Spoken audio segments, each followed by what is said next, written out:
In the harsh wilderness of New Mexico Territory 1881, where the final chapters of the Apache Wars were being written in blood and betrayal, 35-year-old Thomas Mitchell lived as a man caught between two worlds that wanted nothing to do with each other. A former cavalry scout turned independent trader Thomas had witnessed enough violence between white settlers and Apache tribes to understand that hatred had become a language both sides spoke fluently, leaving little room for the kind of human decency that had once defined his character. His small trading post sat in a valley that served as neutral ground for the few remaining peaceful exchanges between the cultures. But even this fragile peace was constantly threatened by raiders, soldiers, and settlers who saw any cooperation with the enemy as betrayal of their own people. Thomas had learned to navigate these treacherous waters by keeping his opinions to himself and his actions focused on the simple business of survival. But on a scorching August morning, when Thomas discovered the body of a young Apache warrior who had died alone in the desert, far from his people and their sacred burial grounds, he faced a choice that would define not only his character but his destiny. The warrior bore the ritual markings of the Chiricahua band and carried weapons that suggested he had been a person of importance, someone whose death would be mourned by his tribe, and whose improper burial could bring terrible consequences to anyone associated with his desecration. Most white men in Thomas's position would have simply walked away, leaving the body for scavengers or reporting its location to the cavalry for disposal.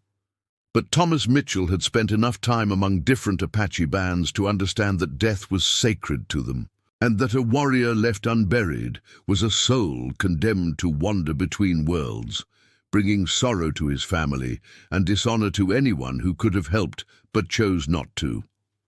What happened next would shock both the military authorities and the Apache leadership, proving that sometimes the most profound acts of courage happen when no one is watching. And that honor recognizes honor regardless of the color of the skin that contains it. If you believe that doing what's right matters more than doing what's safe, and that respect for human dignity can bridge any divide, hit that like button. Share your thoughts about finding common ground in the most unlikely places. And subscribe for more stories that prove humanity's capacity for honor transcends every boundary we create. The August sun beat down mercilessly on the New Mexico desert as Thomas Mitchell guided his pack mule along the narrow trail connecting his trading post to scattered settlements.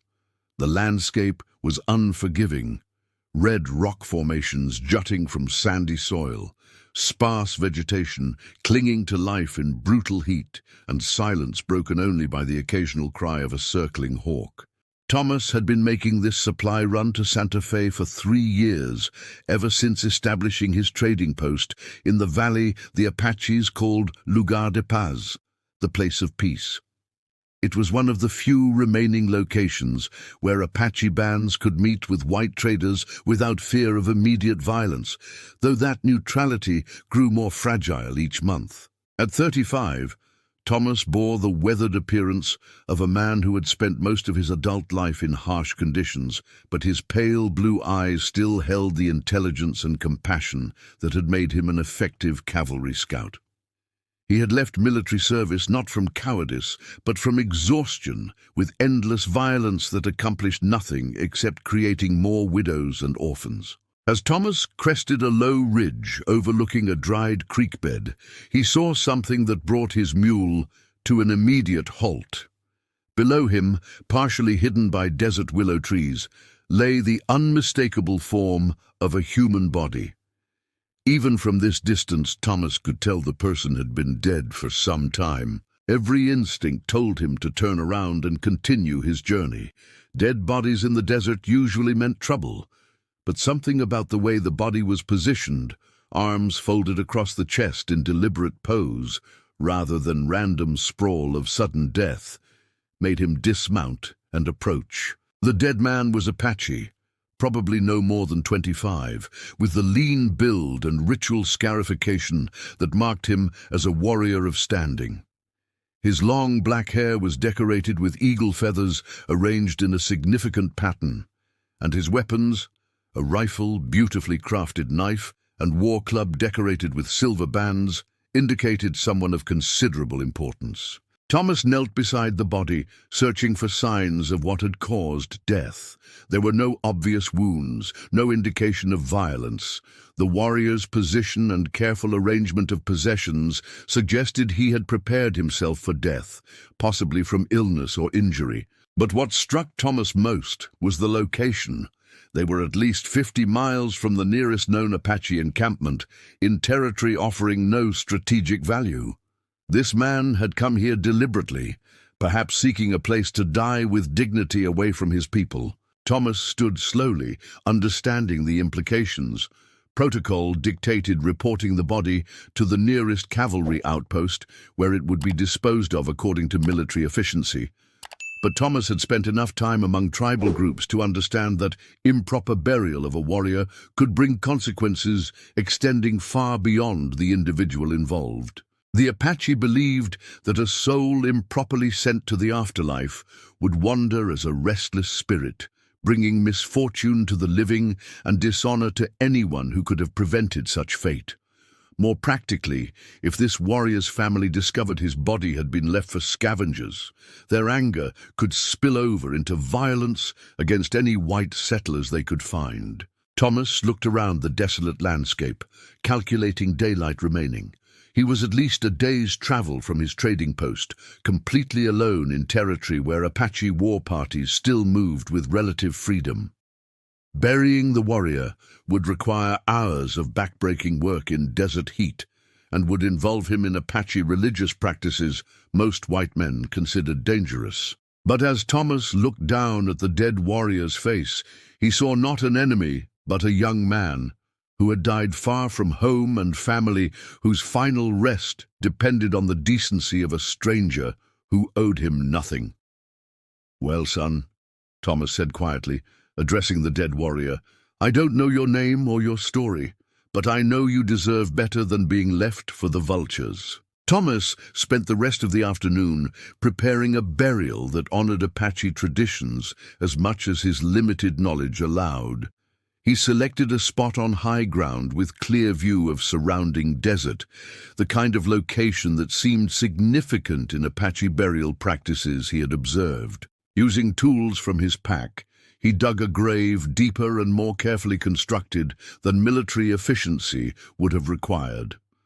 Before placing the warrior's body in the grave, Thomas arranged the man's weapons and possessions according to patterns he had seen in Apache burial sites, ensuring the warrior would be properly equipped for whatever journey awaited him. As darkness fell, Thomas made camp near the gravesite, partly from exhaustion, but mostly from sense that leaving immediately would dishonor the solemnity of what he had done. He built a small fire and found himself speaking aloud to the dead warrior, sharing thoughts about the territory and the ongoing conflicts. "I hope I did right by you," Thomas said as he prepared to sleep. "I hope your people find you and understand that someone cared enough to treat you with respect." As Thomas settled into his bedroll, he had no way of knowing that his actions had been observed by Apache scouts, or that word of the white trader who had buried their warrior with honor was already spreading through the network, connecting scattered bands across the territory.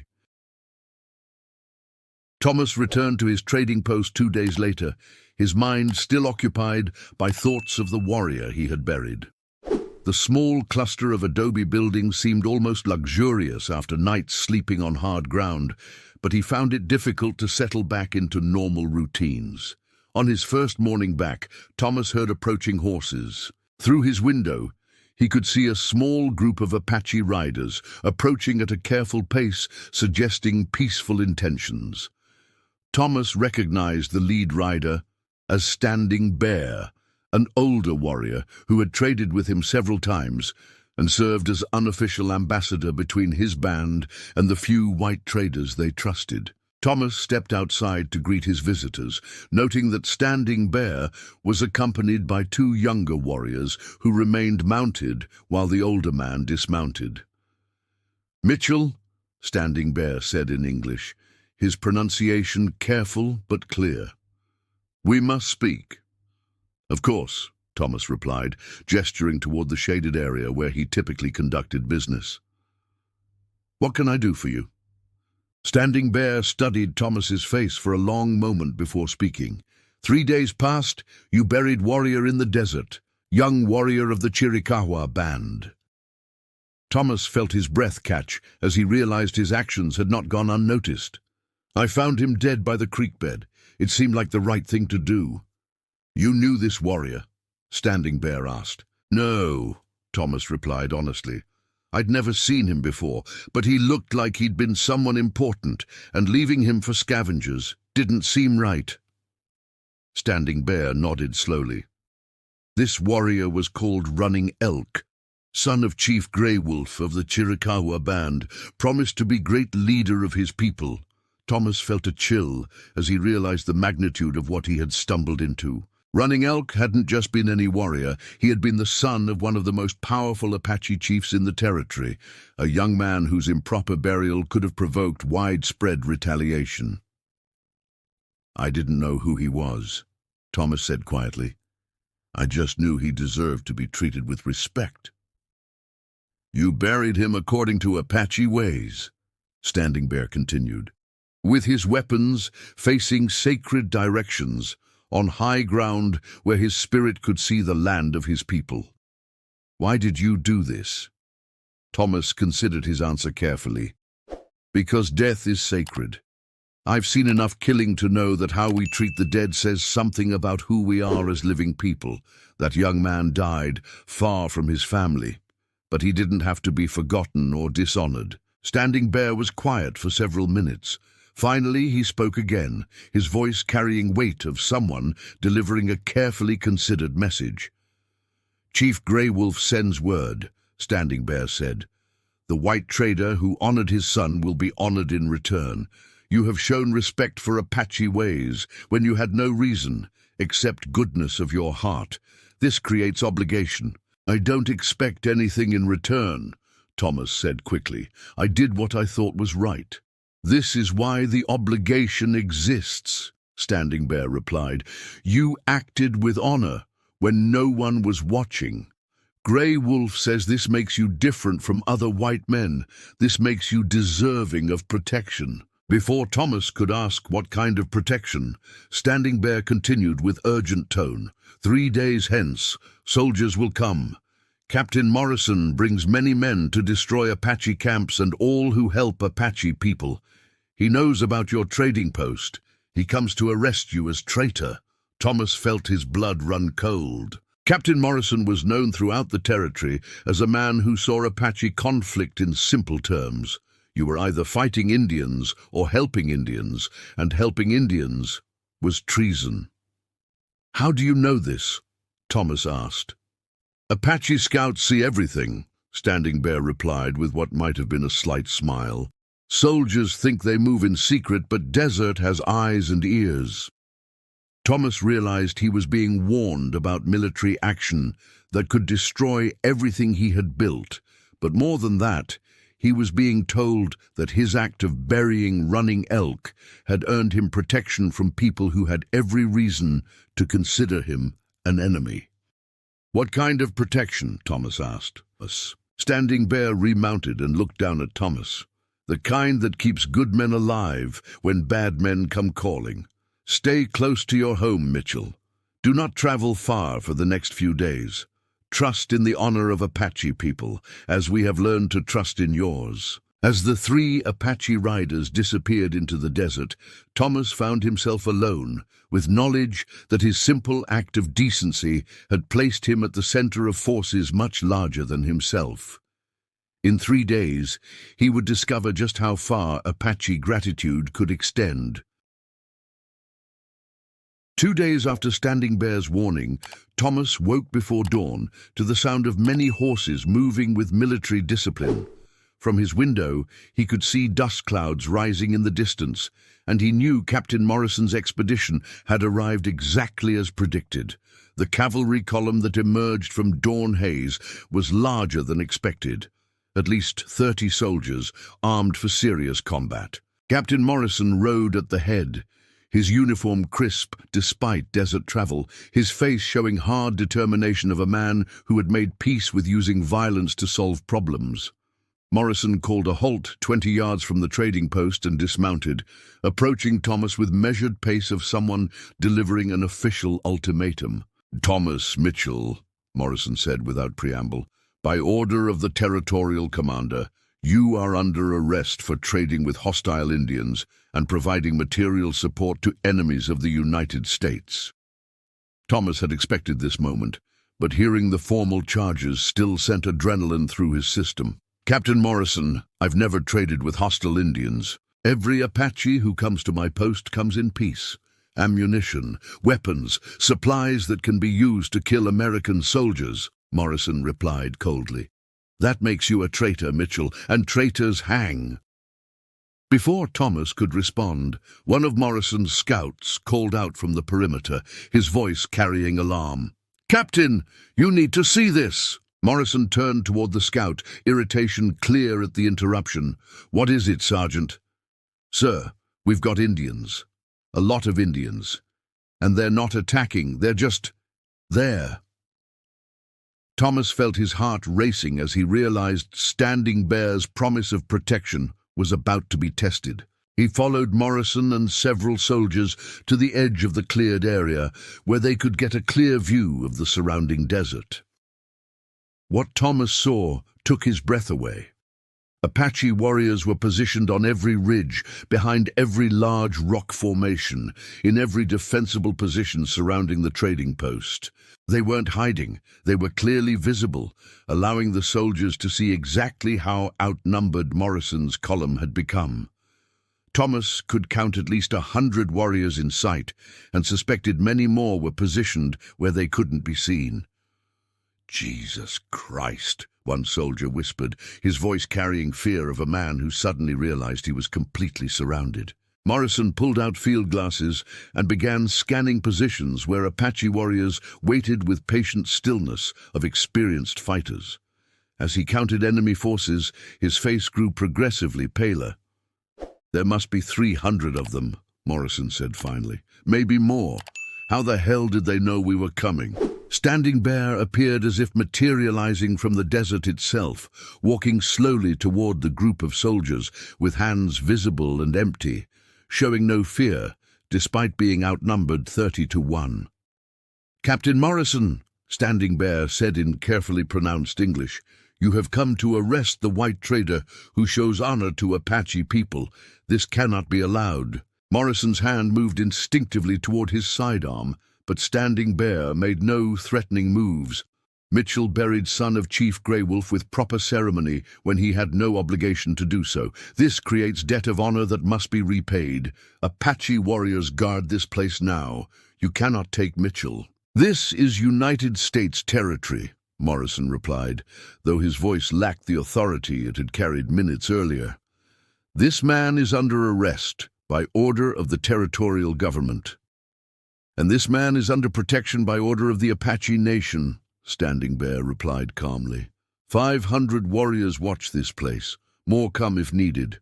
You have 30 soldiers. Mathematics is simple." Thomas realized he was witnessing something unprecedented. An entire confederation of Apache bands had mobilized to protect a single white trader, based on nothing more than his respectful treatment of a dead warrior he had never met. Morrison looked around at his surrounded position, clearly trying to find some way to salvage his mission without getting his command killed. "This is temporary," he said finally. "Washington won't tolerate this kind of defiance." "Perhaps," Standing Bear replied with what might have been a slight smile. "But consequences will not change what happens today. Mitchell stays free. You leave peacefully. This is best outcome for everyone." As Morrison reluctantly ordered his men to withdraw, Thomas felt overwhelmed by the magnitude of what was happening. His trading post had become the center of a confrontation that could have escalated into open warfare, and he had been protected by people who owed him nothing except what honor demanded. Standing Bear approached Thomas as the cavalry column disappeared. "This protection continues," the Apache warrior said quietly. "As long as you remain man of honor, Apache people remember debt to you." Thomas nodded, understanding that his life had been saved, but that the larger conflict was far from over. "I'm grateful, more grateful than I know how to express." "Gratitude not needed," Standing Bear replied. "Honor recognizes honor. This is Apache way." 6 months after the confrontation that saved his life, Thomas Mitchell stood on his trading post roof, watching sunset over a landscape forever changed by the events that followed Captain Morrison's failed arrest. The valley that had once been a place of peaceful trade was now under constant surveillance, both by Apache scouts protecting their investment in his honor and by military patrols seeking any excuse to complete Morrison's abandoned mission. The story of the white trader protected by 500 Apache warriors had spread throughout the territory and beyond, creating a legend that grew more dramatic with each telling.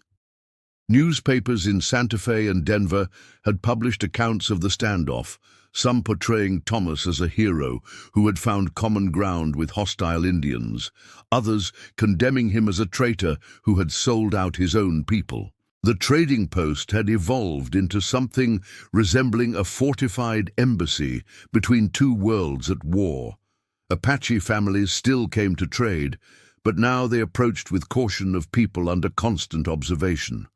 Most significantly, Thomas had become a reluctant diplomat in conflicts he had never wanted to join. On this particular evening, Thomas was expecting visitors who would test his ability to navigate treacherous waters between cultures determined to destroy each other. Chief Grey Wolf himself was coming, accompanied by a delegation that included Apache leaders and territorial officials who had finally acknowledged that Thomas' position might be more valuable than dangerous. The delegation arrived as darkness settled over the desert, their mixed composition reflecting the extraordinary nature of the meeting. Chief Grey Wolf, a man in his 60s whose weathered face showed both wisdom and sorrow, rode alongside Colonel Patterson, the territorial military commander who had replaced Morrison. Chief Grey Wolf spoke first, addressing Thomas in heavily accented but clear English. "Mitchell, 6 months ago you honored my son in death when you had no obligation to do so. Tonight I come to honor you in life, as Apache people honor all debts." Thomas felt emotion tighten his throat as he realized Grey Wolf's presence was not just diplomatic courtesy, but personal gratitude from a father whose son had been treated with respect by a stranger.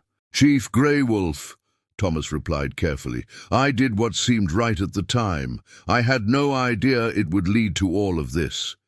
Grey Wolf nodded slowly.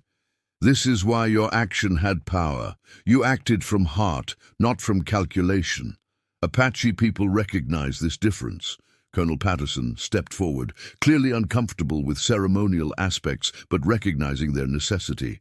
"Mr. Mitchell, the territorial government has decided that your unique position might be valuable in negotiating lasting peace. We're prepared to offer you an official position as Indian agent, with full authority to conduct negotiations." Thomas looked from Patterson to Grey Wolf, understanding he was being offered a role that could either help create peace or make him a target for extremists on both sides who preferred war to compromise. Over the following hours, Thomas found himself at the center of conversations that would have been impossible without the unique circumstances that had brought these unlikely allies together.